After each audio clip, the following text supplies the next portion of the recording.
with DMX. Under God's terms, so you know you gon' see him flex. Geo, T don't play me no. So you know to turn my mic on? You point at me.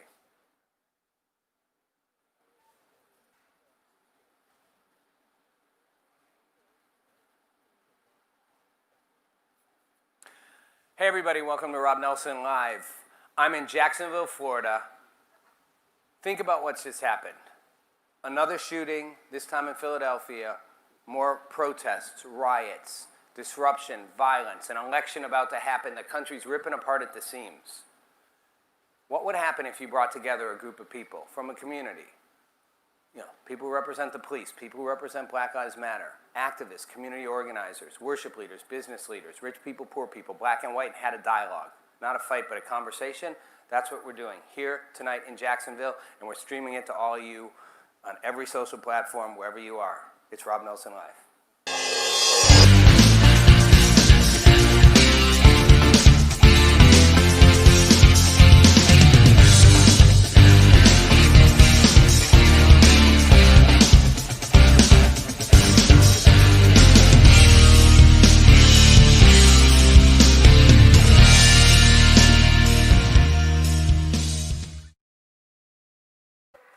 All right, everybody, thank you for being here. This is the first time for this show. We are streaming from Jacksonville in a church. It's a gym that a church uses, Impact Church, and we are brought together an entire community of people who want to be part of a conversation.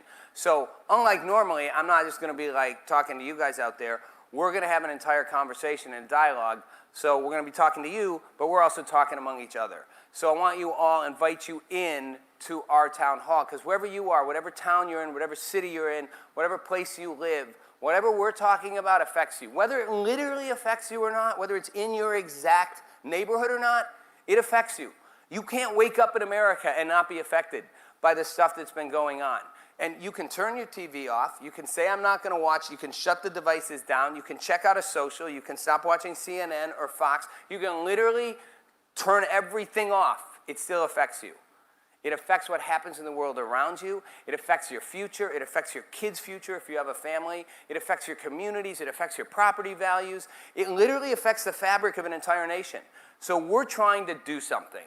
I've been doing my listening tour. I came to Jacksonville. I realized Jacksonville is like so many other places in America. It's a community that's got a lot of good and it's got a lot of tension.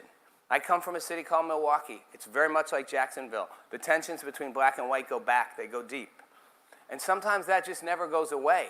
But right now we're in a period of such unrest. So I was like, what if we just brought people together? Like, think about having those awkward, difficult conversations we're all afraid to have. We got to have them. You know you have them in your head. You know you walk down the street and you think something, but you don't say it. So that's what we're going to do here today.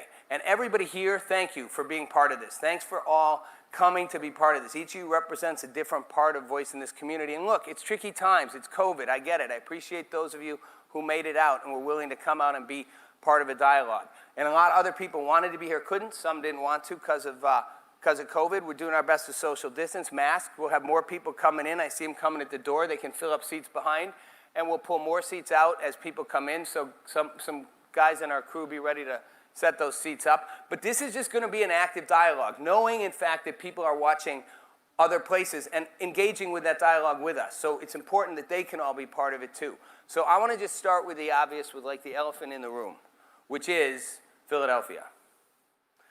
I mean, you'd think we were done, right? You'd think like, you know, when I started this process a month ago, we would talk about the protests and what they led to and what they didn't lead to, and various of you, and we'll get into all that, would say, you know what, but it's, you know, like the protests are fine, but we got to deal with the real problems. We got to deal with what's really going on in America right now, in our impoverished communities, and protests aren't dealing with that. I would joke, more white people putting squares on their Instagram doesn't solve the problem. But then 2 days ago, we get another shooting. And so I want to start there, because I think that's where the discussion has to begin. It's going to go somewhere else, but it can't start somewhere else. We can't really move past that obvious thing. And we've got former police officers here. We've got the head of the Fraternal Order of the Police here. We've got activists here, community organizers here. So let's start with the conversation that right now is causing Philadelphia to be on fire.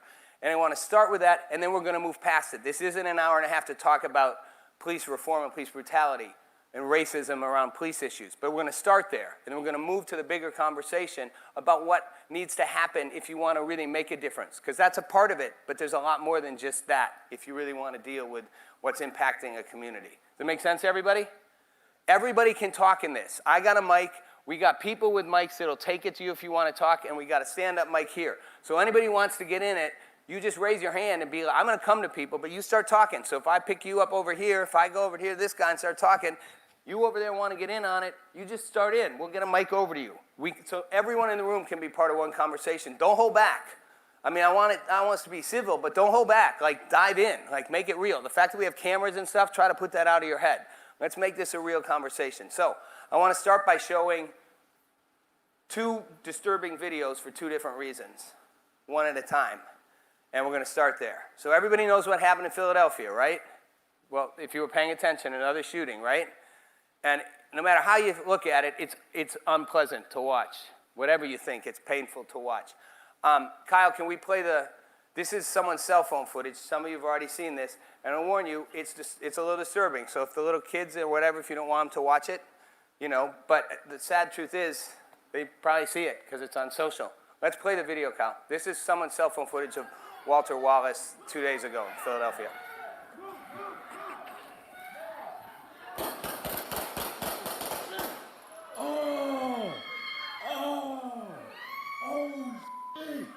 Oh my God!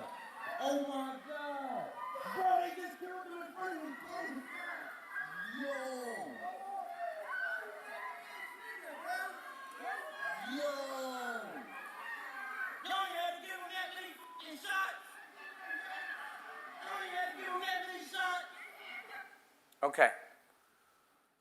Who's got something to say about what they just saw? I do. Yes, sir. I think that's the wrong video to show because he was waving a knife, and that's justified homicide. You know what I'm saying? That's not the right thing to say that injustice for black people because he was making a threat to the officers. So if you're going to use something, then you got to use something better than that. So I appreciate that, and I think that's a kind of one perspective. But I know the streets of Philadelphia erupted because a lot of people don't think that's okay, don't think that's justifiable. And do we have a guy? You got a mic? All right. So you just jump around to people and be near them.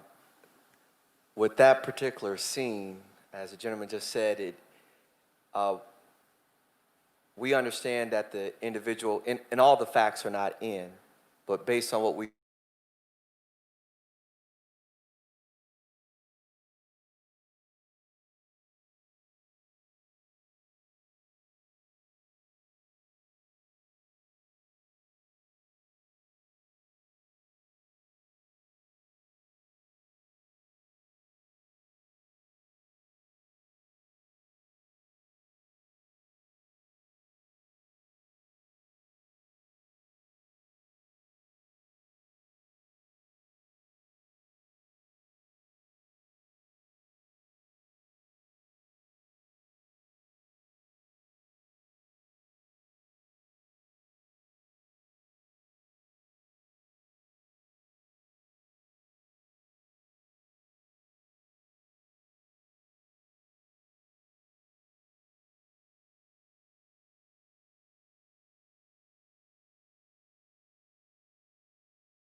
the reason why we probably shouldn't be showing it, but I get why we did it.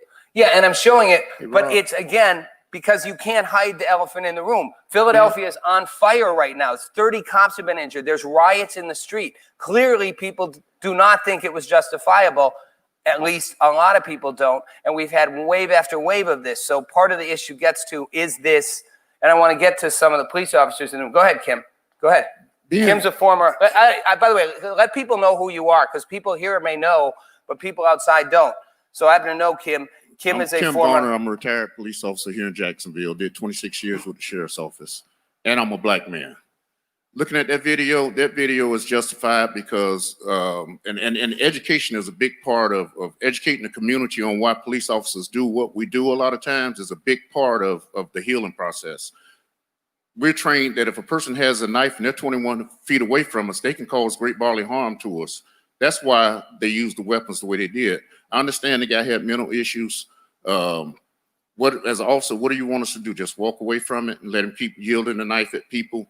It's almost damned if we do and damned if we don't. So let me ask you about that, because I honestly, and I'm not anti-cop by any means, and you know that because you've talked to me.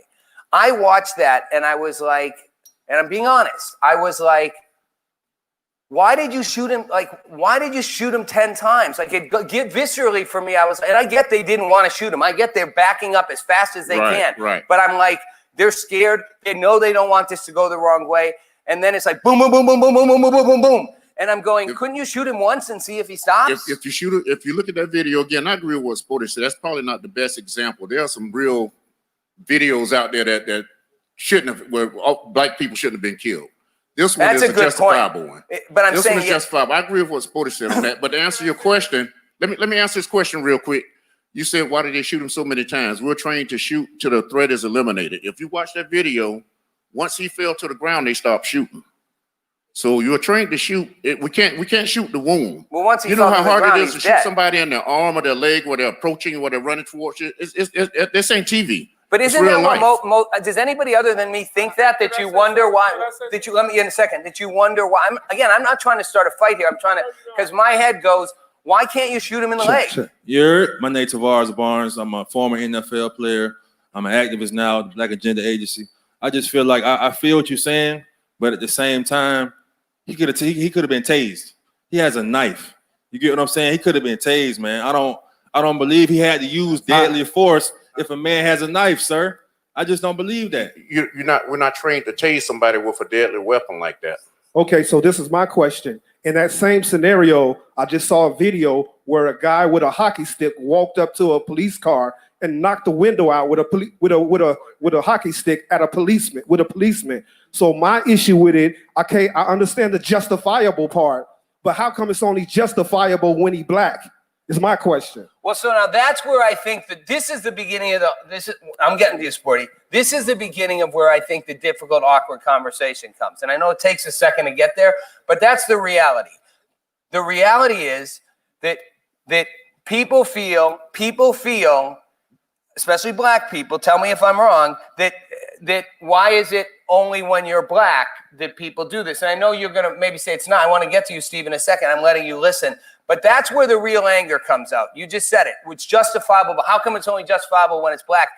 And is that or is that not? And this is Steve Zona, who's the head of the Fraternal Order of the Police, which for those of you out there don't know, every city has a version of whatever different organizations that represent the police. So Steve is essentially the police union. He's the head of the police union, just like the NFL players have a player representative. That's Steve. So he's not speaking for all police officers, but Steve's the guy you hear in every city when there's a shooting whose job it is to have the backs of the police officers. So he can speak to what a lot of police officers might feel. And he often gets put in the camp of, you just are going to defend cops at all costs. Steve, I want to let you take him to have part of this dialogue. Sure. So, I understand what he's saying. I don't think that's a fair look at what's happened in that video. Every time you have an officer-involved shooting or use of force, you have to judge it based on that individual incident, because you don't know what kind of training that particular police officer has or what threat he perceived, the hockey stick versus a knife.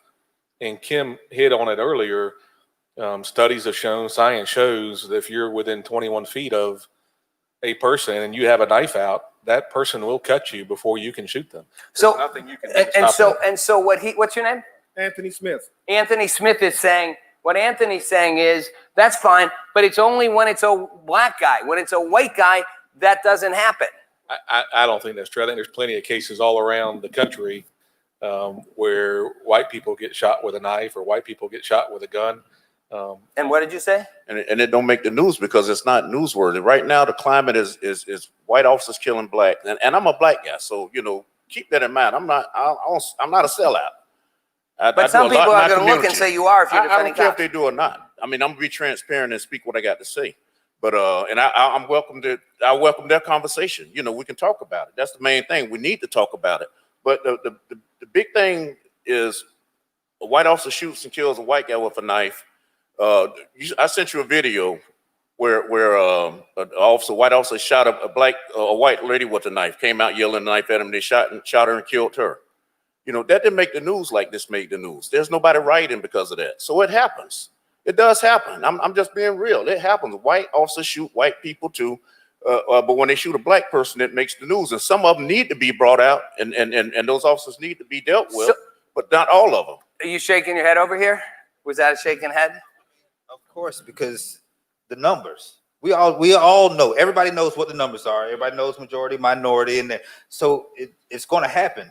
White officers are going to shoot white cops. But at the same rate, do you know that number would significantly increase, almost triple, if it was the same with black and white? So I understand what you're saying. Yeah. I mean, everybody understands what they're all saying. No, it's okay. But how it's worded with the 21 feet and being able to be in fear of your life and things of such, it's worded for you all to be able to get out. What is it? What's the immunity? Somebody help me out. Qualified immunity. Qualified immunity. So if they do, or if they were to kill somebody, they wouldn't get in any trouble. So again, coming back to the issue, go ahead, weigh in, and I want to. I believe the key word to the whole issue and the whole dynamic of what we're dealing with is the training. Is the subconscious mindset that both sides and all sides has been embedded in. Because if you think about it, a lot of people that live in the black community that does react this way, we're kind of trained to act the way that we act because of the surroundings that we've been in. Just the same way that the police officer trained and say, if you feel that you are in fear of your life, you are supposed to shoot and kill. So if everyone is trained this way, that's what needs to change is the training and what we are embedding into the mindset to inject this type of action towards one another. So I believe. Go ahead. Yeah, go ahead. Okay. The point is, what I'm saying is that how many bullets that killed the young man? How many police officers? It could have been, how many times he got shot? 10. Okay, it could have been 8 police officers who shot him. Ain't like one police officer shot him like that. You know what I'm saying? Well, it's 2 police officers. 2 police officers, so that's But I think nobody's arguing that on the surface you can't justify this, right? Yeah, I think everybody feels you could theoretically, you could justify because he had a knife. That's sort of not the issue because what Kim is saying is it blows up. Hold on. It blows up. It blows up. Justify when he had the knife. Hold on. Yeah. No. Since you wanna. Okay, it's justified when he had the knife running at the police officer. You know what I'm saying? Yeah, that's one view. He got to go home to his family. Could have been tased. Yeah, okay, well, that's why I want He got to go home to his family. And I want to, hold on, sit down for me, please. I want to get there. Hold on, that's what I want to get to. So, but I want to force us into the part that's the hard part, because the truth Accountability is the hard part. I feel like it's the training. I feel like the police officers need to be trained longer. From my understanding, I talked to an ex-police officer. He told me that what he did was when he was working, he took a whole bunch of rookie white police officers into the urban communities. And there's a lot of these white police officers go in these urban communities who never seen the ghetto, who don't know nothing about the ghetto. And so, of course, when you see a black person come up to you, you're gonna grab for your gun. They need to be trained better. Don't yell. So responding to that, because he's saying so is that fair that a lot of white police officers, because again, before you answer, what I want to get to here is the reality is, what we avoid kind of facing is that most black people feel that there's a bias coming from police officers. You're nodding your head. And Steve is like, I don't think there is. And that's the issue. Because Steve says, you guys want to ask you. Says no. If you want to say something, please do, but if you're yelling from a side, we won't hear you. It's gospel because Steve said it. That's accountability. In our community, guess what? We got more white police. And in the country, we have more white policemen than black policemen. So it's like they're almost accountable for what they're doing and protecting their own. And you can shoot somebody, and we have the laws to protect you, is what we see. I understand about justifiable Okay, action. so that's I what- so- understand so I'm Anthony- accountable for me yielding a knife. But when the prosecution of those who do wrong, you stand up just like you just stood up today and said he did the right thing. But when they do the wrong thing, I've never heard him say he did the wrong thing, and Okay. we're gonna make him accountable. Okay, so hold on. What's that? That's All right, accountability. good. Hold on, Anthony. You got it out. Hold on. This is okay. I know. Hold on, but that's the perception. The perception is Kim saying it's not true. The perception is you never stand that's up. not your reality. Hold on. Can I hold say on, one thing? Anthony, Can I hold say on. one thing? Can I say one thing, Well, please? give me 1 second. Okay. The perception is that you defend the cops no matter what. So it's sort of like they're always right. I just want to let him address that because I want you guys to start that dialogue, okay? Because that's the point is we know you're on one side and he seems on the other. So let's try to bridge it. Well, what everybody needs to understand is my position as the president of the Fraternal Order of Police. It's my job to make sure that their due process rights are maintained. That's what we do. We maintain their due process rights. We let the facts and evidence come out. We don't care who investigates us. It can be the FBI, the Department of Justice, the Florida Department of Law Enforcement. Any investigation based on facts and evidence, we welcome. We don't hide from that. But that's my job, is to make sure their due process rights are maintained. It's not my job to jump out there and say anything about a shooting before the investigation's over with. I will tell you, I was one of the few early people to come out and say publicly that what happened to George Floyd was wrong. And I did take some heat for that, but that was a no-brainer. I mean, But I was going to say that's like literally a no-brainer. Like anybody who say that's was okay is like what happened, not even in the ballpark. What happened to him was wrong, and you could even debate, did that kill him or did that not kill him? What you can't debate is, for the last almost 2 minutes, that police officer knew that he didn't have a pulse. He was told he didn't have a pulse, and he didn't help him. So it's not true that we don't come out and call it out when we see it, but that's not our job to do that. Okay, so what I want to get at though with you, Steve, is, but there is a perception, and I get where it comes from. So do you get, and I look at it, I'm a white guy, and I look at cases, I don't remember who it was, but it was the guy who was in his car driving, and he told the cops he had a gun in his glove compartment. Who was it? Orlando Castillo. Well, yeah, Castile. And he reaches, he says, I'm not reaching, I'm telling you. And you literally see the cop fire 5 rounds into the car. I don't know if that cop was racist, but I think some part of him was like, black man said I have a gun, and he started shooting. Do you get that that's the perception? Hold on. Do you get that that's the perception? So many people have it. Until we address that perception, we're just going to keep drawing a line here. Look, I can never speak. Like Kim said earlier, I'm a black man. Let me say it. I'm a white man. So I can never tell you your lived experiences or what you think or what you feel based on what you see or perception you've grown up with. So can I understand it if they say that? Sure, I can. But like you just said, is it racist because he shot him? Maybe he's just a bad police officer. Maybe he was scared and shouldn't be a police officer. But I think they get scared by black people more than by white people. You don't think so? You're a cop too. You're an ex-cop. Yeah. Scott Hughes, I'm a retired lieutenant with JSO and chief investigator at the state attorney's office. It comes down to, a lot of times an officer can make a mistake, as Steve just said. Sometimes they make a mistake. Sometimes it's not meant. Sometimes they get fearful or whatever for their life. They want to go home at night. They're trying to get home. What y'all realize is white officers, and me and Kim Varner, we've been in shootings ourselves back in narcotics 20, 30 years ago. We've been in shootings together as partners. And the thing is, we're there trying to protect the community and put our life at risk and do everything we can. We're trying to go home to our family at night. We're not trying. But the thing is, a lot of times it gets brought up where a white officer kills a black. If you drive the Northwest Quadrant and it's a white officer, he's probably going to shoot a black suspect if it comes down to it, because that's who he's going to interact with 95% of the time. Got it. So he gets in an altercation where there's a incident. So why, my question is, why does so many communities feel that the police are against them as black people? They're not just making that up. The media divides us. And the media's whole goal in life to get people to watch TV is to show videos, to make it division, and they try to put a division between. All right, let me let people start jumping in. Ken Jefferson, retired GSO, currently serving as crime and safety expert with News4Jax, TV4. I understand tensions are high, particularly in the black community, because we see images from all over the nation.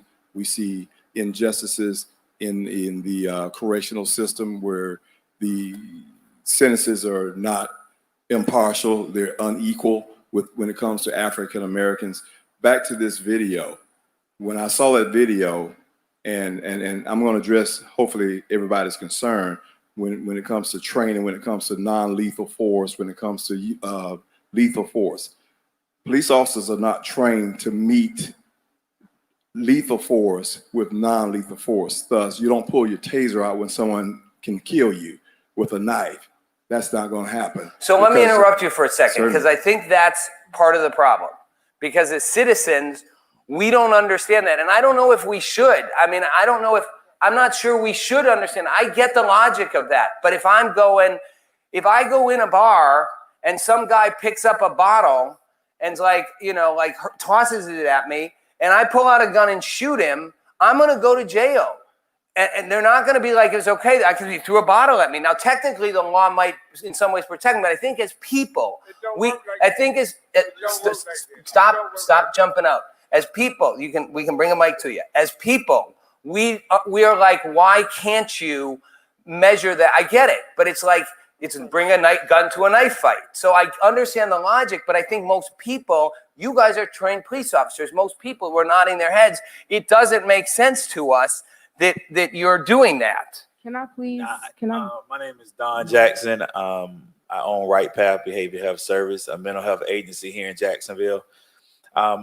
It goes back to training, man. And what happens is you bring an officer from probably another city, another state to Jacksonville that knows nothing about Northwest Jacksonville or the South Side. And the first thing has to happen, man. If you're going to be police in that area, let's go learn the area, learn the people. Like in that video, if he policed that area, that lady or somebody around could have said, hey, this guy's deal with mental health issues, or you would even know as an officer. So what's happening is they come into areas that they're afraid of. Mm-hmm.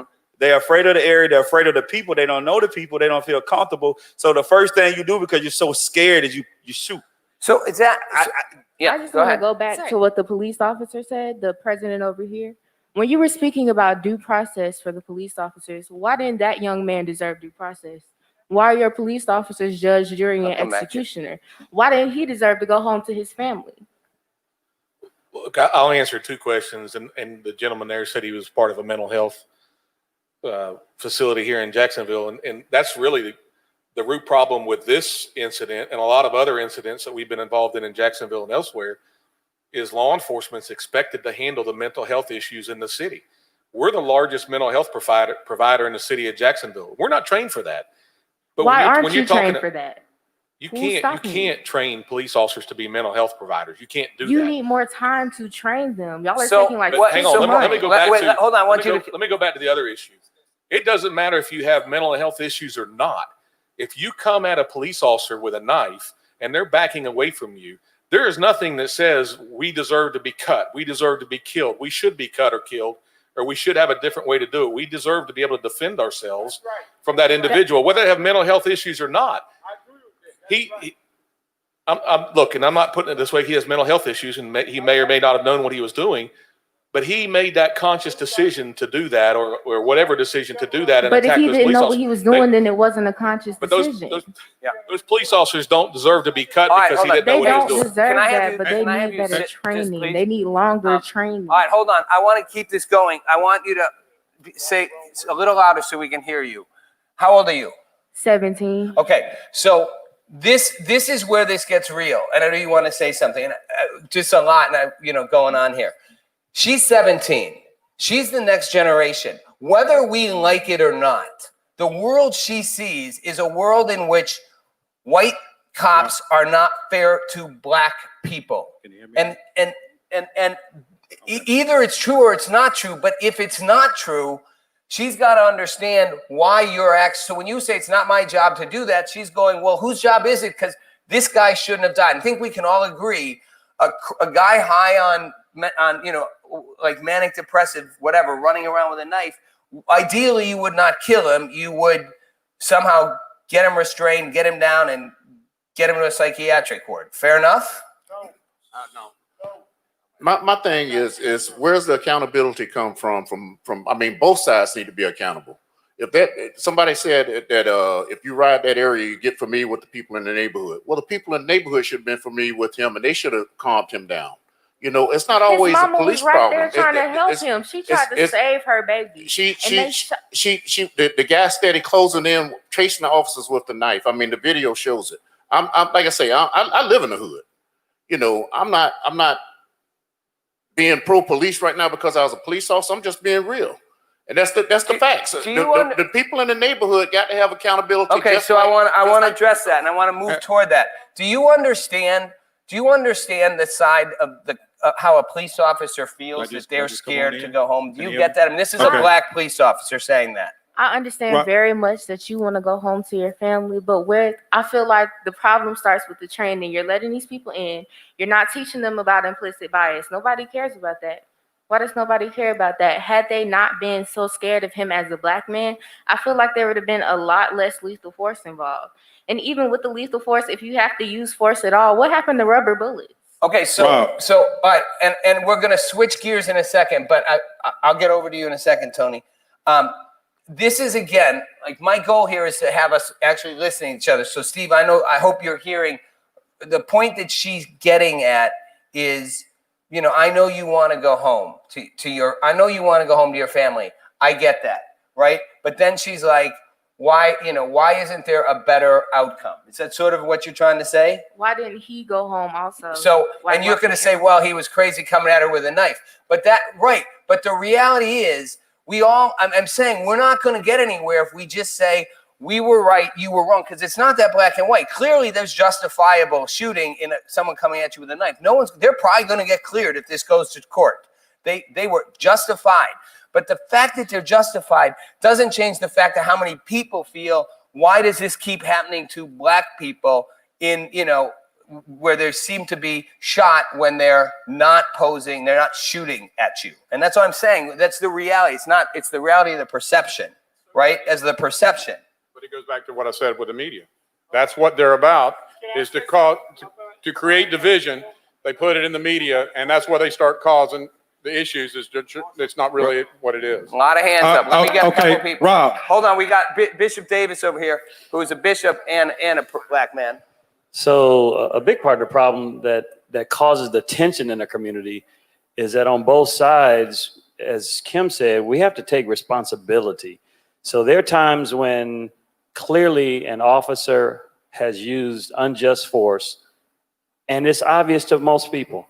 And in those cases, the police officers have to be held accountable. And I think the communities would be okay if a person in the community commits a crime and is caught committing the crime, there's a justice system that we have to face. And it feels so many times that when a police officer acts unjustly, that the process of handling that isn't open and transparent.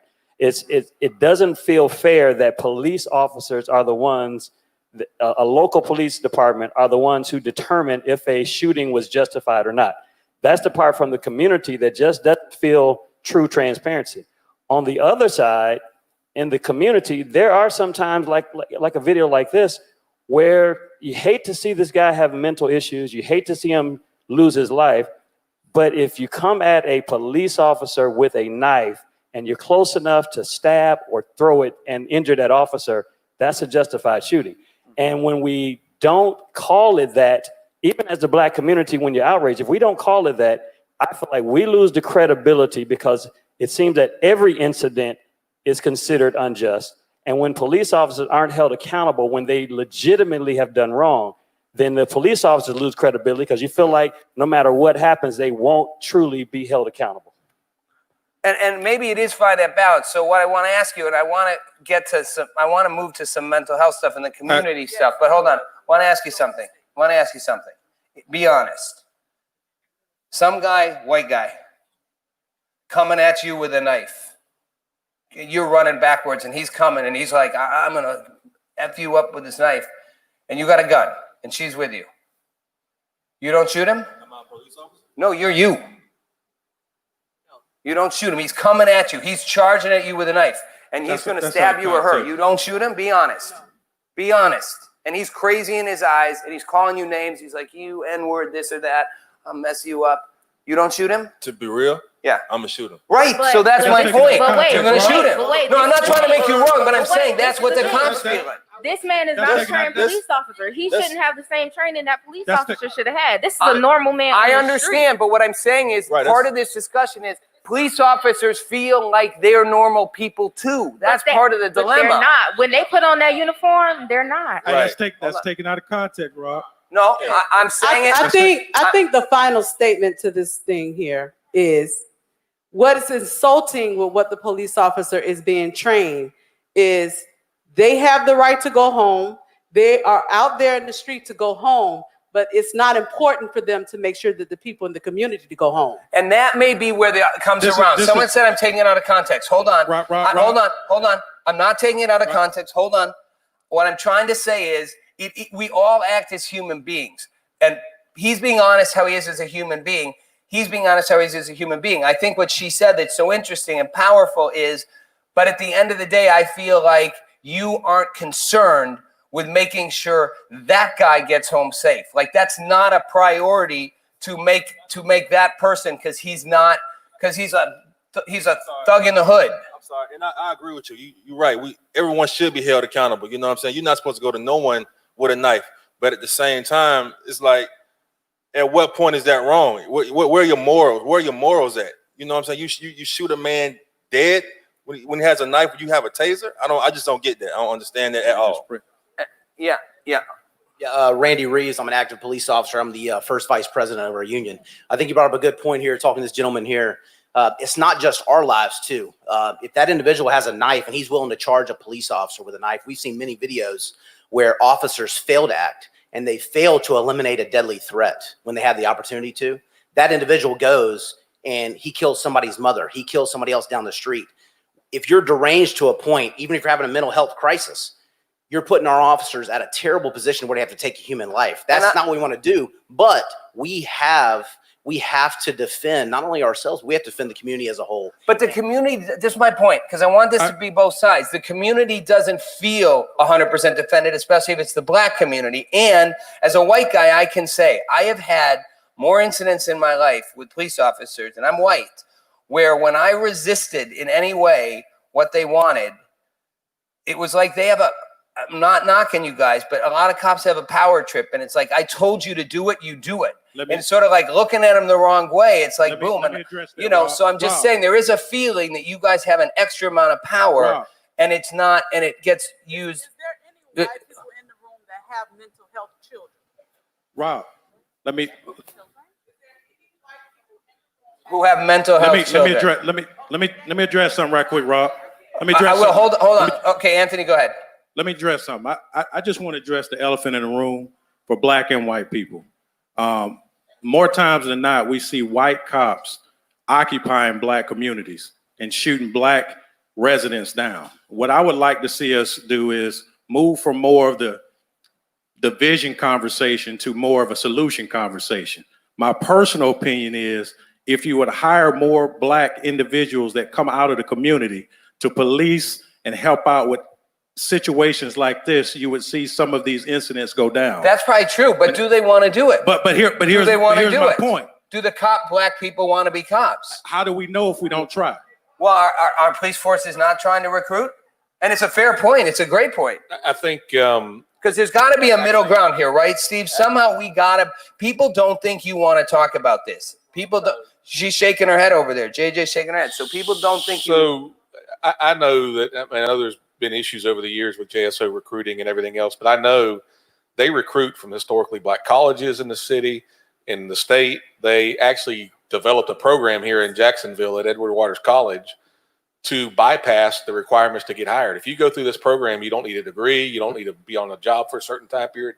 They recruit heavily. As a matter of fact, I think over the last couple of years, you see, if you look at the percentages, at least here in Jacksonville, they won't mirror the population of minorities here in Jacksonville, which is like 31%. I think we're at about 21% right now. So they're making that effort to do exactly what that gentleman just said. But clearly it's not enough of an effort. And wait.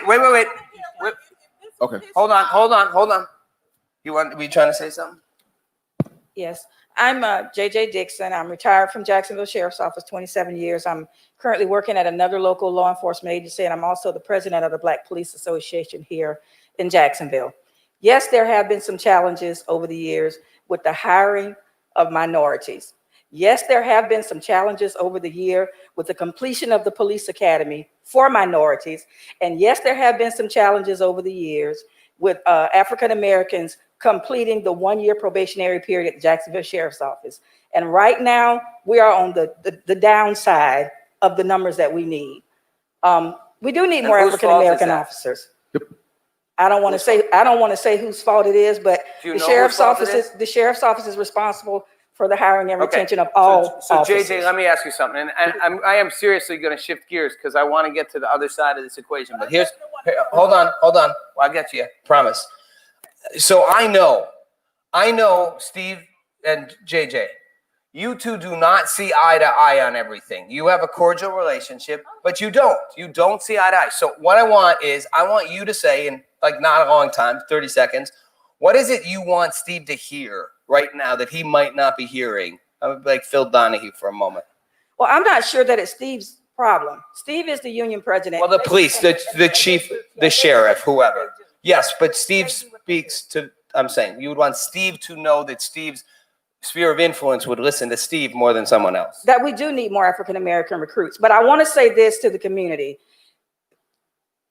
To think that the problem would be resolved by putting Black officers in Black communities, you're fooling yourselves. I was a Black officer for 27 years, and the majority of the work that I did was done in the Black community. I had a handcuff stuck through my hand because I tried to be kind to somebody who had a mental health condition, when I probably should have took him down a long time before that happened. I had another guy who was on drugs that drugged me and another officer all up and down Calvin Street.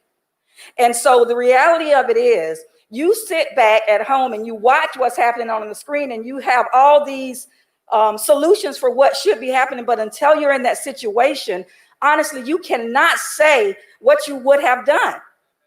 That scenario that just played out on that screen played out the way that it was supposed to play out. The officers did not have tasers. Right. And if they had tasers, they probably shouldn't have used them in that situation. That young man was being followed by his mother and several other family members that could not talk him down. So to sit here and say that that was not a justified shooting, I don't agree with that. Okay, and so here's the thing I want to say with you. You're saying that as a Black woman and a Black former police officer, but you have told me, so I'm saying this, and I hope it's okay, before this, that you think there are real problems, even in Jacksonville, in terms of how Black police officers are treated compared to white police officers. There are racial issues in Jacksonville and the police department. So if our perception is not just hire more Black police officers and put them in the force, what is it that the sheriff's office needs to get that it's not getting right now? I have said this over and over again, and that young lady hit the nail on the head when she talked about implicit bias. It exists without a doubt. I have it, you have it, we all have it. And training is the key. When you start teaching people about cultural differences, and you start introducing people to things and people and situations and communities that they have never had an opportunity to be a part of or be around, as you have learned in your travels, it makes a difference in the way that people deal with people. Okay. Now, some of these situations, we won't be able to fix that. If somebody charges me with a knife and I'm a police officer, I'm going home to my 2 daughters. And just the way he's going home, I mean, I think we're human at some level. Absolutely. So Steve, so you, Mr. Rob, I won't. So Steve, can you hear me? You said, yeah, Mr. Rob. I'm gonna let you go in 1 second, Rodney. Where are you? I'm here. Okay, hold on. Steve, training implicit bias. Do you guys acknowledge that probably there is a certain amount of implicit bias in police departments, in white police officers, and maybe in all white people? Black people have implicit bias toward white people too. I mean, I know lots of Black people look at me like, you're a white guy, like it's an implicit bias. And that bias might affect it, because again, it's a perception. Do you at least see that? I don't think it's implicit bias in a police department. Implicit bias is implicit bias in white people. They're in humans, not white people. It's humans. encouraged but in it's the going to police show up department. toward So Black police officers. It's going to show up anywhere you go. So if you have implicit bias, whether you're a plumber, electrician, or a police officer, you're going to have that, and it's going to affect the way you do. But do you see that it affects Black police officers or Black communities? It affects everybody. No, but they feel affected by it. Sure. Okay, so here's what I want to ask. Go ahead, Rodney. Go ahead, Rodney. Go ahead. So for those who don't know who I am, my name is Rodney Wells. I'm a high school student here in Jacksonville. And I'll be honest, I'm stuck. I'm stuck on this issue because I see two sides. I'm a young black man, where just like any other young man of color, I'm scared when I'm stopped by a police officer. But the other end, my mom's a JSO sergeant, has been a police officer for 20 years. And so when I look at this video, it's hard for me to just take one side, because as a young black man, you know, we all can say there are issues when it comes to police officers in the black community. But the other end, if that's my mom in that situation, I want her to come home. Not just me, but my twin sister and my two older sisters. I want my mom to come home from that situation. And so it's hard for me to say what she should have done when she's in that moment, what she's thinking. And yet, as a young black man, you also feel the fear and the anxiety of being a young black man around police and communities. Absolutely. So but again, so here's the issue is, it's not, the issue is with, the issue is with the biases that individual people carry when they go into a job. And my mom's a supervisor. She has seen it. She sees it every day with officers that she's over. And so it's hard for me to, again, say in that situation. Right. So what she should have done, what they should have done. So here's what I want to ask. Would you guys consider, because I think it could actually work. I mean, my whole thing was keep a dialogue going.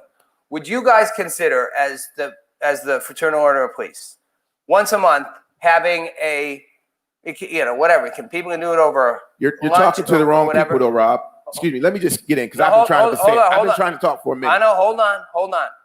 Would you guys consider having, what's that? I don't work for the police, but you're asking the wrong people for that. The man has told you, what's your last name, Zona? Mr. Zona has told y'all a million times, he is not the face of the police. He is there as a protector. The sheriff's office needs to be here. I work for Florida State College at Jacksonville. We talk about implicit bias, but no one does anything about implicit bias. That gentleman right there, sitting right there, that was also trying to speak, his name is Gregory Burton. Most people know him as Chief Burton. I met Chief Burton 4 years ago, give or less, no more or less. I invited Chief Burton out to Florida State College at Jacksonville. This is before the Floyd thing. This is before a lot of that happened, because Floyd got recognized because it happened on national TV and it was viewed, okay? The problem is it's been in our community. We talk about implicit bias. We talk about training. Training doesn't pull a trigger. Individuals have to do it. No, I'm going to stop you for a second. Individuals have to do it. I'm determined to walk out of here with at least trying to have people have some continued dialogue. So here, hold on. I'll give you 30 seconds because we don't have a lot of time. Okay. The point is, exactly. What? You what?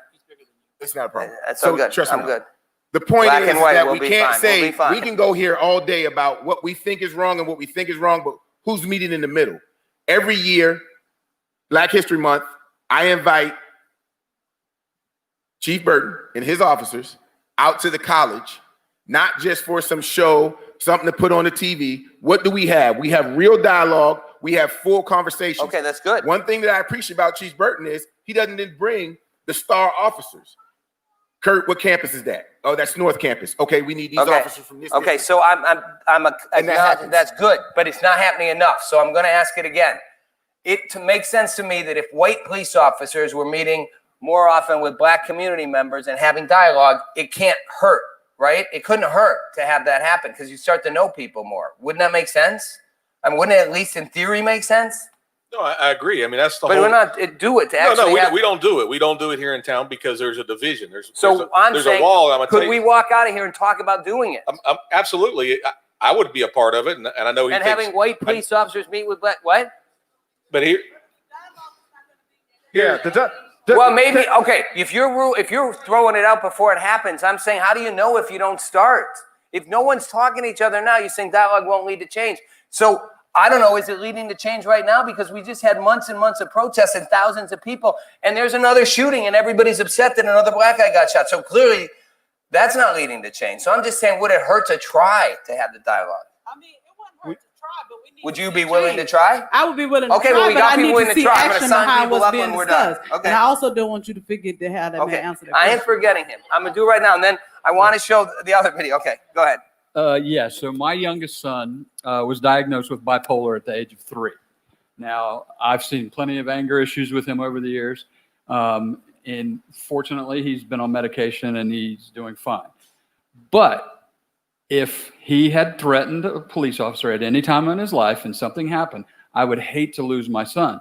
But if it was justified that that policeman was protecting himself and other people, I would understand. Okay, I don't believe you. Okay, can I say something, please? No, hold on. I don't believe you. This is my son, Spencer. Yeah. You ask him if he thinks If he was running out and I'm not saying they were not justified, but if he was running out and you're going, no, don't shoot him, and they shoot him 10 times, you're going to be like, I understand you had to shoot him. Or human beings, you're going to be like, ask my son if he thinks I'm being sincere. So one of the things that he taught me growing up was if you ever step out of line, you ever pull some shit, don't expect a call from me at the jail. I won't be there. If you ever pull anything against an officer, he always taught me how to respect an officer and get through so you it. believe him? And yeah, I Okay. 100% believe it. Sorry, buddy. So when I say get you another dab. there was All right, a point made. wait, I want to watch. Hold on, because we're just going to run out of time. We're going to do this again. Can we watch the second video? Because this is the other side, and this is equally disturbing. So there's no audio, but can we play the looting video? This is Philadelphia, and I took this clip because this is like a Target type store. I mean, this is the response in the fury. Watch these people. It's like I was like didn't realize. I was like, what are they doing? Someone's like, they're looting. I'm like, all those people are just stealing that stuff. Literally, people coming. Look at this guy has like dog food. Like literally, I thought it was Christmas and people have just coming out of the store shopping. And I'm like, that's their community. No, hold on. That's their. I want to let other people talk. That's their community. And it troubles me because the other side of it is the community. Somebody said the community has to take responsibility. That's the response of a community to that violence is we're going to go rob our own stores. That was their stores. First of all, well, I mean, it's their community. Okay, fair enough. Hold on. You get tired of the narrative. Okay, listen. Hold on. No. Wait, I'm going to make you listen for a second. Okay, listen. Because I want every side heard. You get tired of that narrative, but that narrative, and I want someone else in here, that narrative, 1 second. That narrative is not always, that sometimes, but it is truthfully also honest because black communities looted their own neighborhoods in a lot of these riots. It is true. I was in Los Angeles. I saw it happen. Okay, guys, I'm going to be the voice that's standing up. Hold on. I stood in front of a store in Los Angeles, watched people piling through, breaking the glasses while a black woman stood on the street watching it was her store. Like, I was like, I'm not saying it's always wrong, but you can't just deny the other side. Is all I'm asking. Is no one going to acknowledge that the black community, I know. But what I'm trying to ask is, hold on. What I'm trying to ask is anybody willing who's black here to acknowledge that the black community has some responsibility in, quiet. This guy's going to kick you out. You're like a guy at the rally. That the black community has some responsibility. I know it's fun. The black community has some responsibility in, because white people will say, well, you're committing crimes and the cops come in. What are they supposed to do? And everyone's like, well, it can't. So there's no sense of that. You're smiling at me behind the things. I'm going to give you guys both a mic. Sorry, I have to agree with you. The narrative is what is more important, somebody's life or property that can be replaced? The people have insurance, the stores have insurance, things can be replaced, businesses can be rebuilt. Wait. But somebody's life cannot be brought back. That's the narrative. Like, what's more important? You won't get shot. Well, wait. But what I want to say is, but that's not the point. The point isn't that looting is the same as killing someone. My point is you work, with mental health in the community. My point is, hey, Sporty, you really got you got to be quiet for us. You got it. You hold on. So you. Yes, sir. So you. I'm going, y'all. I'm going. Because you know what? I told everybody that when they came out, they said, you know, these black people selling dope. That's what I told them. White people sold black people. But no, Sporty. But no, I just wish he wouldn't be as disruptive. But he's right at his anger and his passion. And I'm not saying it's the same thing. I'm saying, why do black communities beat up themselves? Like the lack of, you know, the amount of crime and black on black violence gets erased in the conversation. It does get erased. No, first and foremost, again, it's not all black people that's destroying it. And if the Not police the stores. the stores. No, I'm not saying the stores. I'm literally talking the amount of black on black violence in black communities. You get Chicago, you get 40 shootings every weekend. Like that's black people killing black people. Like it's a problem. Mic not working. Go ahead. Is mic working? Yeah. There's not the same. It's not the same in white communities. It's okay. Hold on. What? It's not called black on black or white on white. It's when called you're shooting kids, shooting kids. I know what you're talking white on white crime. You don't say white on white crime at all. Well, that's a good point. That's a good point. First of all, it's a system, man. You just have to know. What did the number say? Okay. So hold on. So am I wrong? 90%, All right, hold on. Am I wrong that black people have some responsibility in their community? Yes, and what I really want to address, I am wrong? I've been waiting. No, you're right. But listen, what I want to address, I heard someone say, the lady right here, that putting black officers on the street, more black officers in the black community is not the answer. I disagree. And why I disagree is, guess what? I work for Cure Violence. I don't have a gun. I don't have a knife. But guess what? You said, man, please, but you don't know. Well, what you don't know, wait. I heard what you said. Let me say what I'm saying before you do all that. What I'm saying is, guess what? I can tell you how many times I've mediated somebody finna kill each other in my community. And that's what I get paid to do is when that's happening, they call me. In that incident, what we saw, you needed somebody in the community who knows his mom, because guess what? In what community, that dude, wait. He's the dude running up and down the street screaming, and everybody know him as the crazy dude, but then the police officer don't know him, and that's how the policemen shoot him because they don't know. That's normal in the community. So hold on. But that's a valid point that guy needs someone in the community. But my other point is, but maybe that's not way cops. more valid. My other point is way more valid. Is you saying to us as black people, I don't care if you black or you white, it's an insult to say to us, we can't police our own communities. We need white folks to police us. And that's the only way it's going to happen. And that's the only proper way that we're going to get justice is if we do it for ourselves. Anthony, okay, hold on. Anthony, hold on. So you said that you're angry. Good. But okay. But now listen. Now just listen. I heard you. Now listen to her because she's a black ex-cop who said I tried to police my community. So let's just see what the dialogue is. First of all. And address it because his anger is justified. I think the question was, would putting more African-American police officers in our communities make it better? My answer was no, and it still is. You are not a police officer. You're doing what you're doing. Don't cut me off. Hey, don't cut me off. Anthony, don't cut me off. Hear me out. Hear me out. Anthony, let her finish. There are certain things. Come here. There are certain things that you can do in the African-American community because of who you are. And because let me finish. Anthony, come over here. Because you do not have a badge and you do not have a gun, and that is the reality of it. I policed the black community, Lackawanna, when it was at its worst.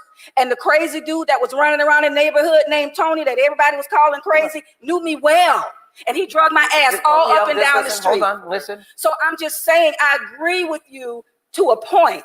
But I don't think that piling a whole bunch of African-American police officers, I don't think. Okay. I know. Okay, hold on. Now, JJ, hold on. Tony, now don't yell. Okay. Hold on. Because here's the point.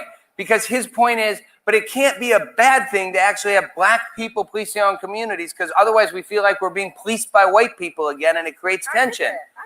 Along with a greater issue, guess what? Than just the policing is punishment, prosecution. So when we see police officers, and I'm gonna say this, whether they white or black, guess what?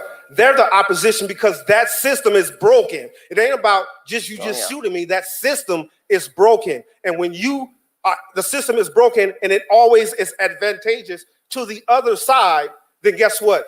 There seems to be, like somebody said earlier, no compassion for me because you don't come from my community. And listen to what I'm saying. I work in my own community. I'm not from Jacksonville. I've been here 28 years. I work on the northeast side of Jacksonville. And guess what? I can go almost any place I want to go and mingle with the community, and the community knows me. Okay. And so when issues go down, guess what? So I understand that. So there's that. What he's saying is, we're not going to solve it right now, but I'm saying, but let me move to the other part of it. Rob? There's who wants to talk? Okay, Me. Go ahead, Angela. Go ahead. Hello. Sorry, I'm this Angela side's been Pembroke. quiet over here. And so I think that one of the things that the point that I'm drawing, I see here is kind of an overarching issue. We have some issues we need to solve. This is a Jacksonville issue. Let's talk about Jacksonville things. First of all. Second of all, I think that the issue that I hear just listening is that we want transparency. No matter what, if a man shoots another man, we know what he did. If a police officer shoots the man, there seems to be a bit of secrecy. And therefore, what the community is having opposition to, myself included, and I'm sure all my brothers and sisters over there feel the same way, There's a lack of transparency. is a lack of transparency. So I can go to the courthouse and listen to that man's case. I cannot go to listen to Steve Zona representing a police officer. Am I allowed to listen to that? To the facts, to the information? And Steve, Can before I sit you in? answer, I had this same perception in many communities, and when they released the report, the sort of the clearings of cases, and that's a valid thing people feel. I know if somebody killed someone in my family, I'd want to have, people do feel you guys have a wall around you that protects you from scrutiny until you guys decide to let it out. You guys, I mean police officers. No, there's zero walls or zero protections Wow. for police officers that are accused of or arrested for a crime. It is the exact identical process that a police officer will go through if they're arrested, that a non-police officer will go through if they're arrested. And if you're allowed in that proceeding for a non-police officer, you're allowed in that proceeding for a police officer. There's nothing The different. point is that does not, I disagree with you respectfully, sir. Because if he is not arrested, we cannot know what happens behind the scenes. Now, I understand due process, okay? Okay, hold on. He's been in that situation, so let me have him talk with you. Antonio Richardson, 12 years with the Jacksonville Sheriff's Office, and I'm currently going through the hiring process for the Florida Highway Patrol. So with that said, I have been in a number of shootings with JSO. One shooting that I was in resulted in a life being taken, and I had to go before the judge. The whole family and the community was there to see what happened to me. Okay. So there, and that was 20 years ago. Antonio, do you feel like you're going back into policing? Do you feel like you're going back into policing? Why? Because obviously you think we need better policing. Yeah. Let me you say, think policing is good right now? Somebody said this Is policing earlier. good right now? Policing, people need understanding. I've been out of police work for 21 years. I'm a pastor now. I've sat on this end and I've watched and I listened to my parishioners, and I am outraged at some things that's going on, but not as outraged because I understand the process. People that don't understand the process and what police go through, it looks like they make them villains. But when you understand the process, you understand when a man is running at you, regardless of his mental state, you don't know that. He presents a danger to you. Now, here's where I am. I'm 55 years old. I've just applied to be with the Florida Highway Patrol at 55. Now, that's 21 years I've been retired. I've gone through the process. I'm about to be hired. I'll be going to the academy for 28 weeks. Somebody said it ain't that much training. 28 weeks is a long time to be there every day, all day. I'm giving up my position. You know why I'm doing that? Because I'm taking responsibility in my community. Everybody's sitting around here, black people, talking about what need to be done. How come blacks are not signing up to be police officers to protect and serve a community that they say they love so much? I am 55 years old, well beyond my age of being a police officer, yet I have enough, a responsibility and courage to go out and protect. And somebody said this earlier. Go to a mic. Don't yell. Hold on. If you want to talk, come to the mic or ask him. So me personally, I don't. So he's saying, why don't you sign? I'm not saying you. So how old are you? I'm 25 years old. Okay. You can sign up and be a cop.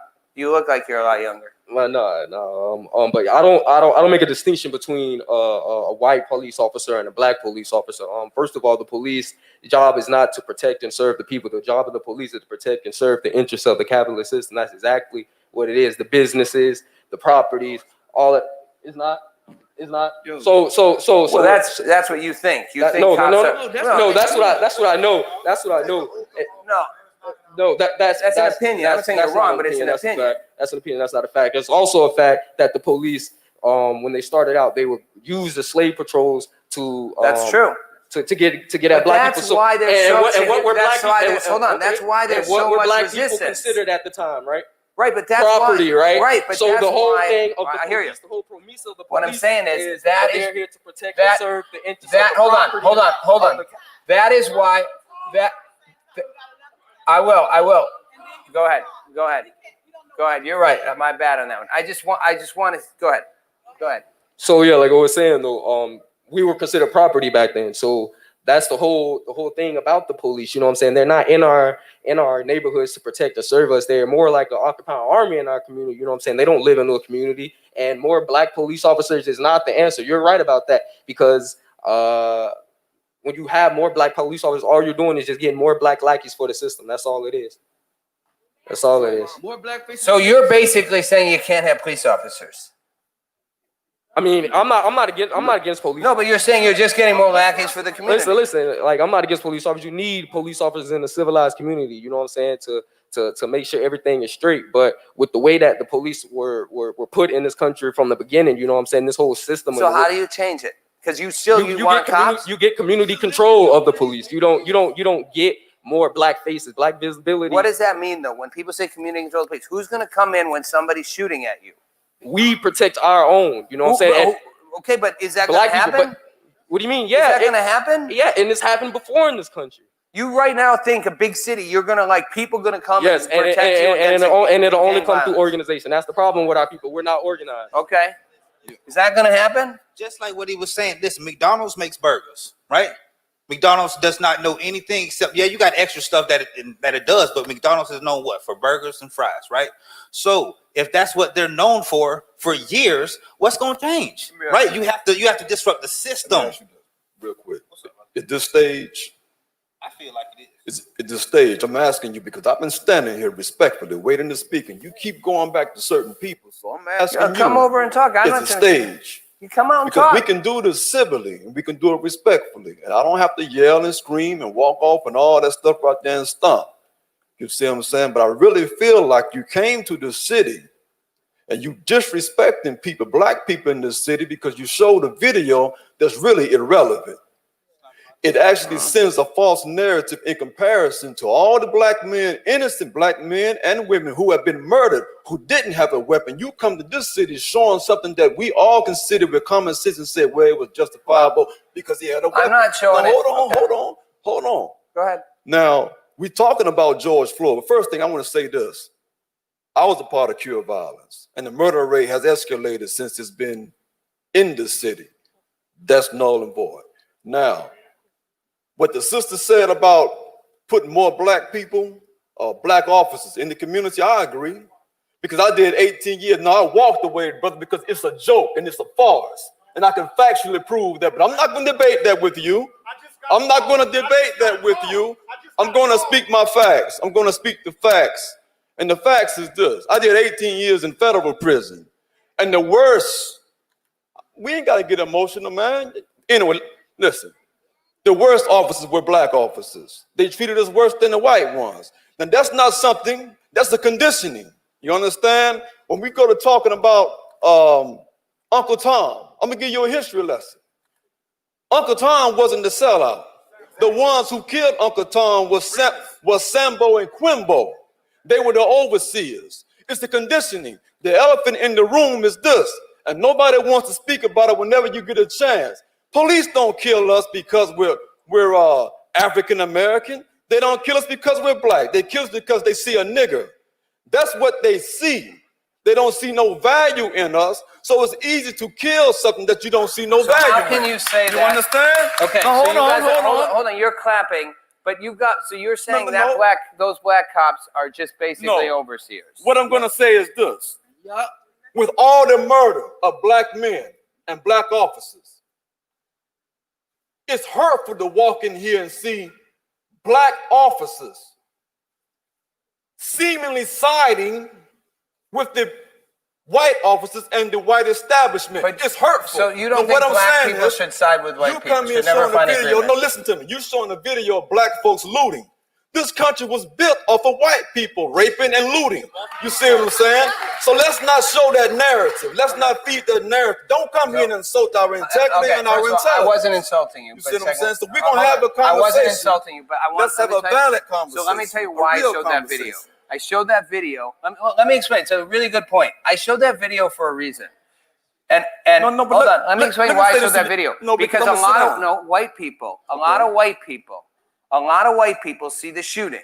Right. And then they see the looting and they go. But so they what- understand that. No. You understand that because it's embedded I know, in the nature. I know, but I'm you saying understand I that. showed it because I want to show, whether admitting it or not, a whole lot of white people point at that and go, see, I'm not saying they're connected. I'm saying people point and go, see, look, they all went and looted and rioted. And that's what a lot of white people react to that shooting. Now you're saying disconnect those two. You were saying they're not the same, but I'm saying you got to address that because a whole lot of white people aren't admitting it to you, but they're saying, well, see, and they dismiss you because But let me of say that. this to you. Does that make sense? So I'm trying to show you where people's mindsets It at makes with sense it. from your narrative. But white people who are privileged, you understand history. You see what I'm saying? So violence is not something that shocks you. You're actually immune to violence. Okay? Now, one thing I want to say is this, and I'm going to sit down, if you just allow me to speak, is we're sitting here acting like we don't understand why black people get murdered by police officers. We're sitting here actually acting as if we don't understand what racism is. They kill us because of hatred and hatred only. It's a conditioning. It's not going to change. The young brother here was trying to mention where the foundation of the fraternal order of police, the slave patrol. We're dealing with a foundation. So when I hear words dealing with the root cause, the root of black officers, respectfully, my brothers, none of you are ever going to change that system. And you didn't join the force to change that system. If you attempt to change that system, my brother, you will be murdered or you'll be forced to retire. That's the reality. All right. You didn't join it to change the system. Okay. All right. Let me. You didn't join it to change the Let me system, brother. let me let some other people. You know you didn't join it to change the system. Okay. Let me let some. You other joined it for an opportunity. You joined it for an opportunity. Okay. Let me let some other people wait. Thank you. Can I Okay, reopen the so- dialogue with the former police officer right here, ma'am? Would Who's you trying mind to talk? talking to me for a second? Where are you? Okay. Right here? Yeah. Can I open the dialogue with her? I'm really sorry. Like, it really hurts that you had to endure that you had to get the handcuff through your hand, that you had to get dragged through the neighborhood like that. I'm sure that was really physically and emotionally hurtful. But at the same time, I feel like when you made the decision to be a police officer, you made the decision to take some hits that regular people wouldn't take. And I also feel like that putting more Black police officers in the community would certainly help. It's not going to be immediate, like just you is not going to make this great change, but putting no Black police officers is going to take us back, and we don't have time to go back. Yeah. And then we're running sadly out of time. I don't even know where to start. Do you know how it sounds for you to say to me, when you signed on for that job, you knew that you were going to get your butt whooped? But at the same time, you're saying for the person who's charging at me with a knife, that I should have mercy on that person? Something about that's not right. And you really got to think about, what you say before you say it, because it doesn't make sense. So I'm trying to think about, I mean, there's really no easy way for me to say it. Like, however it comes out, it's gonna be kind of harsh. But when you take on the role of a police officer, like people in the military, you put your life on the line. We fully understand that. Put your life on the line. We fully understand that. And at the same time, when we make that decision to put our lives on the line, we also take an oath that we're going to protect others and ourselves. And when Right, people so put, you- and let me finish, because I haven't interrupted anybody. I didn't interrupt you when you were saying that crazy stuff. So, baby, please. I'm trying to address this young lady Okay, right let here. her Let talk. me address this young lady. Okay, let her finish. Here's the bottom line. Ma'am. Unless you, and first let me start by saying this, because I want to say this before we run out of time. I told you guys earlier that I was the president of the Black Police Association. If there's anybody in this audience tonight that is qualified or that thinks you're qualified, that wants to be a police officer, or that has a family member that wants to be a police officer, please see me afterwards. I know I'm getting ready to hear a whole bunch of oohs and ahs because I hear a lot of talking, but I don't see a lot of people volunteering for the job. To answer your question, yes, we knew that we were taking a chance and that we were putting our lives on the line. But that does not mean that we're going to walk out there and lay down and let somebody slaughter us. That's not the way it works. That's what you have to do, ma'am. That's not Okay, what what I'm are you saying saying? at all. Okay, What I'm go saying ahead. is what happened was very unfortunate, yes. But when you signed up to be a police officer to protect and serve, you taking that hit was protecting somebody else, and you can't. Like, I feel like you're internalizing that. Like, them people were especially out to get you, and it's So. I was merely making a point, and to be honest with you, that's probably the first time that I have mentioned that since the incident happened. So no, it's not that I'm internalizing, but it's that I'm trying to help you and others in the audience to understand that when you don't do your job as a police officer and you let your guard down, that will get you killed. Bottom line. So you have an option. You can hope and pray that this person's not going to kill you, or you can take a step to try to save your life and that person's life. And when you get back in the corner, then you have to do what you have to do. okay. But what happened right there, where you were speaking about that? What happened right there, like on the screen? They weren't trying to save that man's life. They weren't really worried about his life. And another, Hold on. yes, ma'am, I did, and I'm gonna say again, as a police officer, that it comes with the job. Coming over. And I'm sorry, like I'm really sorry that happens, because the world is a messed up place. But this is a job that you tried to help better and change the world. And also, you said that you were the president of the Black police officers. Can you say that again? What you were the president of? Black Police Officer Association. Do you feel like why would you? This is gonna sound so rude, but I promise you, I'm trying. But like, why would? I'm trying, like I really am. Okay, so But- let me ask you. Hold on. Here's But like, Go ahead. She's Go ahead. 17 years Go ahead. old. Let her. Go ahead. Hold on. Hold on. All right. Hey. Exactly. Hold on. Hey, hold on. She's 17 years old. Hold on. Okay. And she should be Hold on. saluted for being 17 Okay. years Wait. old. Okay. coming Let up her. with that Hold type on. of Hold on. Hey. articulation. Hold on. Let her speak. You guys. Sister, Hold on. Hold on a second. Let me say something. No, let me say something. Look at me for a second, please. Look at me for a second, okay? Will you? Look at me for a second. She's 17 Hold on. years Look at old. me for a second. You guys, as adults in the room, this is part of the problem. Hold on. This is part of the problem.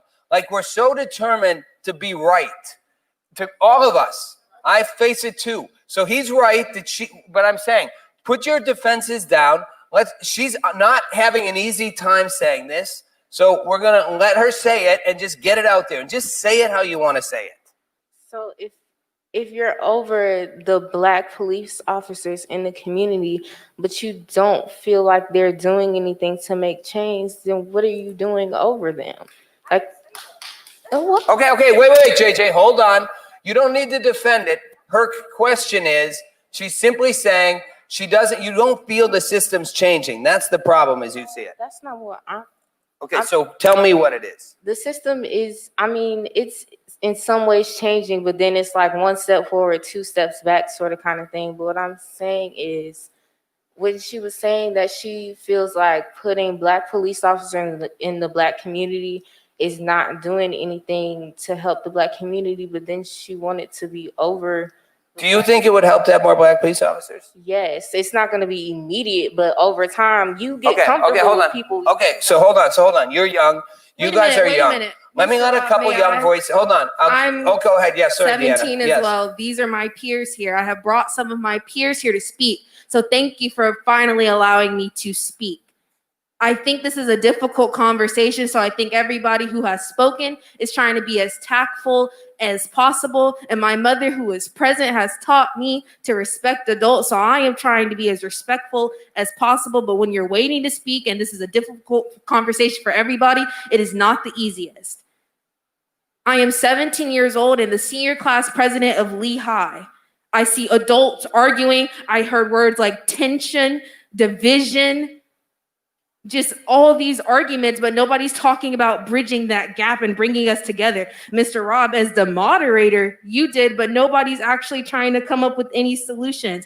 In fact, one person went as far as to say black on black crime, and I did hear somebody say that we don't say white on white crime. It's all about perspective, but once again, I will never speak on being a police officer because I am not a police officer. But I will answer the questions about why my peers don't want to be a police officer. 2020, the world was on fire because of police officers, and it's not all about race. I agree, Black people are disproportionately affected.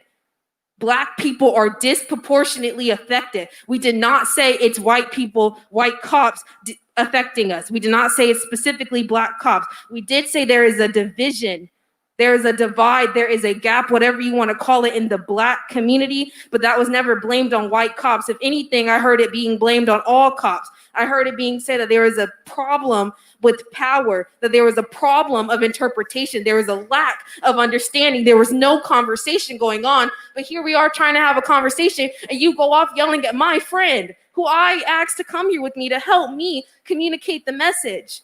I believe her question was, you, a powerful black woman, someone I can look up to, took the position, decided to be in charge. But then what we see, you're over this organization, but this organization isn't causing any change. So why are you in charge? But that is what she was trying to ask. That's what I think she was trying. JJ, I think we that's would what have she was let trying that to gotten out, but that's Hold on, not my Deanna. only point. So what? So let me. I think you're right, and I think as adults,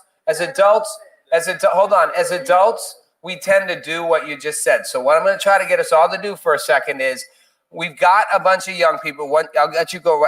He's been trying to talk for a second. So let's let you guys have a voice for a minute, and let's all of us, I'm putting myself right in the mix on this because I interrupt people. I interrupted him, and he's younger than me. I mean, not a lot, but probably. No, I'm kidding. Let's try to listen to him. We're not winning if we don't listen. And look, I was hoping we'd be talking about a million other things, but I think this is the elephant in the room in a horrible way, that you can't talk about anything else till you talk about this. What I will say is this: everybody has their opinion, and I'm listening. And I will say this: I'm from the north side of Jacksonville. I grew up in Pearl. Pearl World is what we call it. That's the hood part of Pearl. And my daddy was a man who dropped out of school in the 8th grade, and he chose a life of the streets. My daddy sold dope for years. That's what he did. That's what he knew. I was with my father the day he got arrested. That led to him being sentenced to 6 years in prison. And my mother is the first in her family to graduate, and she's an assistant principal in Duval County. And I'll say I've had interaction with police officers, and I've had interaction with rookie cops, and they were rude and nasty. I've had interaction with veteran cops, and it was not that bad. It wasn't terrible at all. But I will say this, and I'm listening to Ms. JJ. I feel that black cops we should be diversifying the community. And I know Mr. Zona, me and Mr. Zona are two people. We have different mindsets. People have asked me before, how can you be cool with a person like that? We don't talk politics, but we all have me and Mr. Zona, Sorry, you know. That's just funny. Yeah, I mean, it's the truth. Me and Mr. Zona have the opinion that things have to change. And this is my thing. We have to diversify the community. If I'm from Hilltop Village Apartments and my homeboy that lives next door to me wants to be a police officer, that's something that we have to see. JSO does not have to just, and I heard somebody say, why is JSO not here? They need to be here. Duval County Public Schools need to be here. When it's career day, I don't just need to see JSO there on that day. They need to be there every day. Yeah. I go to Rebound High School. I am a school that is smack in the middle of the most famous hood in Jacksonville, Moncrief. I've lost 2 classmates for being shot and killed in the streets.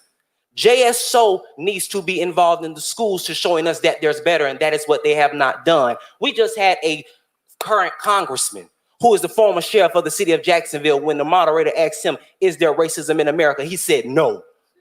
He sat down on the camera and said no. When during his tenure, more African-American people were shot under Sheriff Rutherford. And he said that there is no racism in this country. The people that founded this country were not racist. So when they owned slaves. So Winston, it's Winston, right? Yes, it is. Can we all pretty much agree? Can we just, as a group, and everybody out there, can we just agree that there is racism? Racism exists. We have a history of racism. Now, there's black racism too, but it's different. No, I'm joking a little, but I'm saying white racism has existed. You guys, whatever. I'm putting a little whatever. I'm saying that black people don't like white people often. But what I'm saying is racism is there and you can't erase it. We built 400 years on it. So you can't undo those 400 years. There's no way. Like, you can't undo. When people want to tear down statues, I'm always like, just tear them all down. But you literally throw every single president up to, like, I mean, you're not going to have a single person who wasn't part of that fabric. We can't undo that. All we can do is start going forward. My worry is, how do we go forward? You guys are the future. Like, the saddest part of what you said to me is, you watch your friends get shot. You watch your friends die. That's not a good world to be living in, where you're watching your friends die. That's not the cops' fault that they're dying, but that's a problem. Let me say this. Our mayor just gave JSO $220 million. When that 220 could have went to Moncrief, it could have went to Brentwood, it could have went to the East Side, neighborhoods that have been left in mess. Black communities that were once big, now mess. But let me say this. How do we build say this? When we see poor, we become it. And that is what it's. We see poor, we see violence. So how do we start changing that, you guys? How do we go ahead? Go ahead. How are you doing tonight? My name is Chester Akins, and I'm here on behalf of my boss, which is Councilmember Joyce Morgan, who represents this area on City Council, Arlington. We've had a really tough week this past week. We had a shooting at a park, and there were some young people, children playing Pop Warner football, and it was a gentleman that was killed, and his son was shot, and the kids could have been involved. And at work, we had numerous calls to the office, like, what's going on, and this is horrible. And where are the police? Where are the police? We need more police. So the thing is that perception is reality. I hear both sides, and both sides are correct. But we walked the street the day after the shooting, and the individuals in the neighborhood were very, very happy to see the Assistant Chief Burton, who was with us. We had a meeting with the sheriff on a town hall meeting. People were very happy to see the sheriff interacting with the neighborhood. So even though I hear a lot of stress and people upset about the police and the way things are going, we have to have these conversations, but come together. One thing that we're going to have at the City Council started in 2021 in January is a Safer Together series. And in this series, we're going to be talking in the same type of form. We're going to be talking about these issues and how can we come together? How can we increase the budget? How can we have that mental health component in there so we can actually make real change? So, can you, again, I get it, the city council members who want to make a difference. Right. But and I'm going to get to you, Greg. But part of the problem, is I do think people coming together and talking, obviously I'm doing this for that reason. It's not easy, by the way, because I'm grateful to be here, and I get it. I'm not making everybody happy, and I understand that. I'm not trying to make anybody mad. I'm trying to really have a dialogue, and it's a dialogue the whole country needs to be having. We're not unique here, right? And I don't have the answers for your city, or any other city. I just know we can't have any answers if we're not actually having the dialogue. But Rob, things can I say like, one more thing, though? Can I say one more thing? Yeah. Mr. Seabrooks, who I know him very well, he made some valid points. Mr. Zona, people on City Council, they maybe have another, perspective. And so we all have to hear both sides. I agree. So we can come together and nothing can be solved. So that's why we're starting to have these. No, I'm saying we do. What I'm trying to say is the conflict doesn't mean we're not going to make progress. But I'm saying it's not. I'm grateful to be here and do this. It's not easy seeing how far apart we can all be. And I listen to Winston or Deanna, and even Rodney. Like, they are the voice of the future. Like at some level, you know, they're going to be the path. These are young leaders. They're going to be carving a path in this community or any other community. And it's not easy listening to Rodney say, I'm torn. I'm a young black man and my mom's a cop. Like, this is not easy stuff. So I don't think it should be simple. But I think if we're not keep talking, we don't go anywhere, even if we, you know, even if we disagree a whole lot. I know I got to get to Greg, and we don't have a lot of time because our stream ends. So you get like 1 minute. I'm sorry. I only need You 1 only minute. need 1 minute. All right, Okay. man. My man said he worked for the city, man. I'm happy. You councilman. Yo, we just signed $65 million, 50-year interest-free loan to develop Lot J. And we talking about changing our community and how do we make change? Crime is socioeconomic. We need money, yo. Take that same 65, give us 50 years of $65 million free. Well, come on, give us that. Give us that. Give us the chance to bridge the gaps. So this is a good point. Of disparity. It's socioeconomics about proximity. You put a bunch of poor, stressed out people together. And then crime happens. And then we call it black on black. It's about proximity. It doesn't matter your race because it's the same crime in the trailer park as it is in the hood. Hold on, don't Bruh, yell. It's just too fast for me. Just fix the actual problem. It's socioeconomic. Yo, if we can spend the money other places interest-free, you can spend the money right here interest-free. We don't need to pay for a while. Let us be stress-free for a while. Y'all would take that on for Shad Khan. Take it on for us. Okay. Hold on. Question. Anthony, hold on. We're running out of time. Hold on. We're going to separate dialogue going to happen. Separate dialogue going to happen here. Hold on. So this gets to where I wanted to go. What's that? Okay, hold on. We're not going to solve the J issue right this second. We're going to hold on. But one of the things I'd hoped we get to sooner, and we didn't just because this issue, is that underneath all this is an economic issue of ownership and property, right? I think everyone can agree that we're not, you can say it's the cops, it's not the cops, it's the responsibility of people in the community. At the end of the day, I've said this a million times.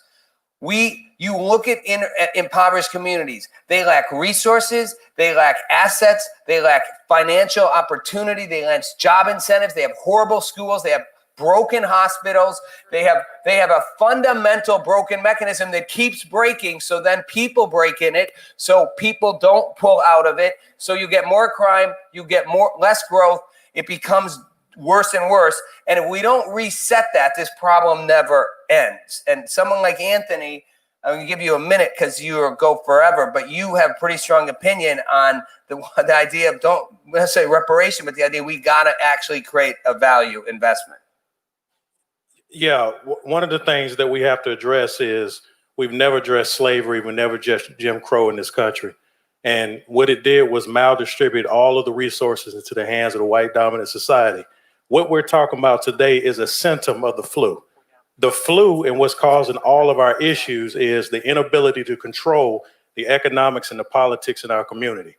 Black cops in the community are a byproduct of controlling your own community. It is not operating within the system if you can operate outside the perimeters of the system like Little Hong Kong, Little China, so forth and so on. These situations in terms of Ponte Vedra, Mandarin, so forth and so on, they would not be to this extent. You're not going to see 80% of the cops walk around looking black, just like you're not going to see the majority of the cops in some of these communities look all black. And what I'm saying, though, is when you're powerless and everything is controlled by control, power, wealth, it is what you own and control that determines your destiny in this capitalistic racist society. So we can continue to talk about all of the auxiliary issues, all of the symptoms, but we need to eliminate the flu first. Well, and listen, we're really running out of time, so I'm going to get one or two more comments and we have to finish. I'll come back here in a sec. You get 1 minute. Okay. Greg Burton, retired JSO, retired administrator. When Rob talked about putting this together about a month or so ago, he brought Jim with him. Jim over there. Jim's a business owner. And I said to Jim, we had about a 3-hour lunch. The guys that were there stand up. And I said to Jim, I will only be a part of this if you bring the power brokers that are here, and that's white men that run this country. Because they have the businesses. They have the structure. Let's just be real. We can't do this without those that make the laws and those that own the businesses. And there are white people here that own businesses.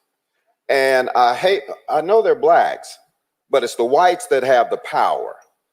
And so I wish we'd had enough time to hear from, because I've had in small circles to hear from the white people who want to help the change.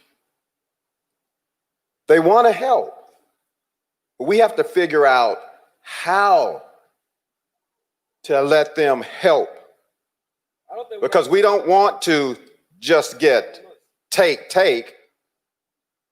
We have to figure out how we're going to work together. And I'll say this one thing. When I was a young police officer, this older police officer, white police officer, told me this. He said, Greg, white people, he said, rich people get police service. Middle class people get police response. Poor people get police. He said, Greg, make sure everybody gets police service. We need to stop using the word policing, and we need to start using police service, because that's how you change the culture. Black officers fall into the culture of law enforcement. So and that's a good point, because you're saying it's a cultural thing. You guys, this could go on. We're literally going to hit our clock time on this. So I don't let you go for 60 seconds. I'm sorry. Okay. Can't be more. Well, my name's Carrie. I am from Jacksonville. I am a local. The first thing I want to say is I am a person who dealt with someone saying they will call the police on me. I lived in Bartram Park.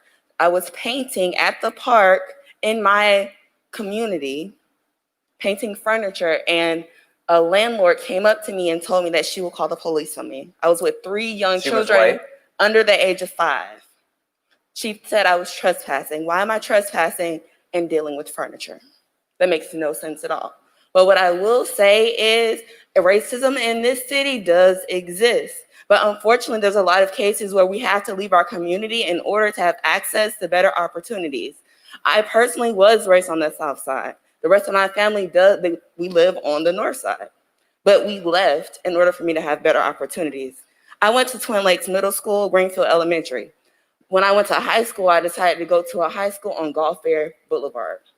For those of you who do not know, that is A. Philip Randolph, and that school was underfunded.